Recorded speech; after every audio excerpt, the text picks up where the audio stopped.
ఈ రోజు మనం అందరం కూడా ఆరోగ్యంగా చక్కగా నడుస్తూ అన్ని అవయవాలు బాగున్నాయంటే దేవుడు ఇశ్రాయేలును వాడుకున్నాడు. 50 సంవత్సరాలు వెనక్కి వెళ్తే విపరీతంగా పోలియో ఉండేదండి మన దేశంలో. మన దేశంలో పోలియోకు మందు కనిపెట్టే, వ్యాక్సిన్ కనిపెట్టే అంత జ్ఞానం లేదు. ఇశ్రాయేలీలు డబ్బున్న వారు మాత్రమే కాదు, మహా తెలివైన వారు. ఇశ్రాయేల్ మన కొరకు చేసిన ఏంటో తెలుసా? పోలియోకి వ్యాక్సిన్ కనిపెట్టి ఫ్రీగా ఇచ్చారు. ఇక్కడ అందరం పోలియో డ్రాప్ చేసుకున్న వాళ్ళమే కదా. 10 రూపాయలు వ్యాక్సిన్ పెడితే ఇప్పుడు ఇండియా పాపులేషన్ ఎంత? 140 కోట్లు. 140 కోట్లు ఇంటూ 10 రూపాయలు వేసుకోండి. ఈ జనరేషన్ కి ఇంకా వెనక్కి వెళ్ళండి, ఎన్ని జనరేషన్లు, ఎన్ని లక్షల కోట్లని వాళ్ళు జస్ట్ అలా ఇచ్చారు అంతే మనకి గిఫ్ట్. ఇశ్రాయేలీలు ప్రపంచానికి మేలు చేశారు కానీ కీడు చేసిన వారు కాదు.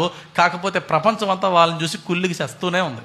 దేవుడు ఇశ్రాయేలుని దీవించడానికి ఇంకా ఇంకా ఇంకా అభివృద్ధి పరచడానికి కారణాల్లో చాలా ముఖ్యమైన కారణం ఏంటంటే వాళ్ళు ఎక్కడున్నా వాళ్ళకన్నా పేదవాళ్ళకి, దీనులకు హెల్ప్ చేస్తూనే ఉన్నారు.